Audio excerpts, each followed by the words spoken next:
Hunter. So just explain the emotions there coming down the stretch. You guys are trying to find a 3 at the end. You got it, but a half a second late. So what's the emotion out of all that? Games never come down to one play. Obviously, if it's 1 second later, we're looking at a different story, but games never come down to one play. There are multiple plays that, could have decided this game. Next question from Justin Jackson. Hey, Deuce, it looked like Oklahoma State's defensive adjustments in the second half may have made a difference a little bit. Seems like you guys worked harder for shots in the second half than you did in the first, and then obviously they out-rebounded you guys a good bit in the second half. Can you just talk about what they were doing defensively in the second half? We were forcing the tough shots. They got out of the zone.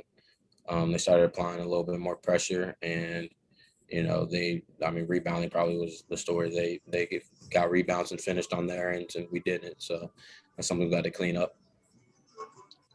Kevin Kinder. There's twice West Virginia had 8-point leads in the second half and just seemed to kind of collapse defensively, effort-wise. You mentioned forcing shots. What happens mentally to this team? What causes those lapses? I'm not even sure, honestly. I think it's just, you don't even think about it. Sometimes it's just one play adds up, and I think that comes to me as a leader, noticing that one play after another, if we didn't get a good shot, we got to come down the third time and get a good shot. So I think that's me as a leader, and, trying to step up and make sure we get good quality shots. Greg Hunter. So you guys had a ton of steals in the first half, you especially walk me through the final sequence of the end of the half where you had a couple steals and a couple of fast break points or buckets. What'd you see there? What happened there? First one, I just, made a play, wanted to keep applying pressure, even though they were going to try to take the last shot. Didn't want them to be comfortable. And then second one, our freshman Taj Thweet came in and made a big play. He kept the guy over there, played really good defense, and I was able to come around and read his eyes and made a play. Next question from Ryan Frick. Hey, Deuce, back to the rebounding real quick. Just, they got a few of them in the last couple minutes too. Was it a blockout assignment you guys were missing? Was it long shots leading to long rebounds? What did you see in particular?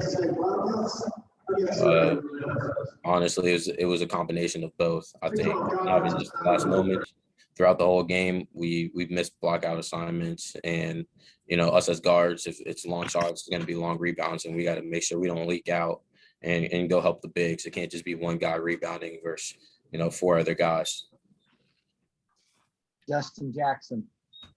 Hey, Deuce, can you talk about what Derek went through today? I think he went and got a IV at halftime, and probably playing with a pretty bad cold, and he probably gutted some things out today.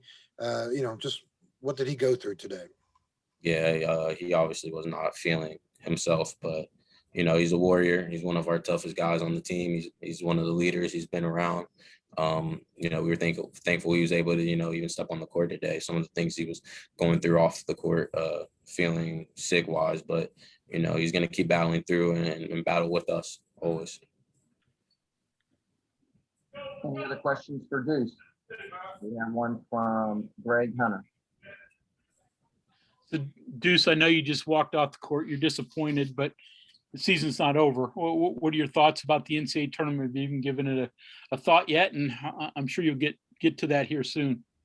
No, haven't really thought about it. Obviously, we know it's next game it's one and done, but, we're going to go home, try to piece things together, look at film, heal up a little bit. Everybody's banged up, and going to the tournament, trying to make a roll. Any other questions for Deuce? Okay, sir. Thank you for your time.